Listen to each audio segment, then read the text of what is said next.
Like I got fired. I was sleeping on the floor, six guys in a three-bedroom apartment. So I Nice. couldn't go any lower.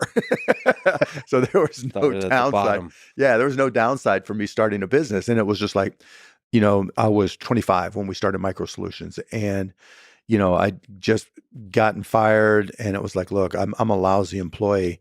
Um, I'm going to just start going to some of my prospects that I had at my job and asked them to front the money that I needed to install some software, and found this company, Architectural Lighting, who put up $500 for me that allowed me to buy software and have 50% margins. And, that's how I started my company. But like by way of advice, would you say? I mean, it's a terrifying thing. Yeah. I mean, you've got to be in a position where you're confident.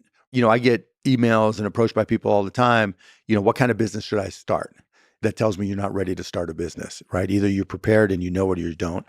In the United States, with the American dream, everybody kind of always looks at themselves and say, okay, I have this idea, right? And then you go through this process of saying, okay, you talk to your friends or family, what do you think? And then almost always say, oh, it's a great idea, right? Then you go on Google and you say, oh my God, no one else is doing it, without thinking, 10 companies had gone out of business trying the same thing.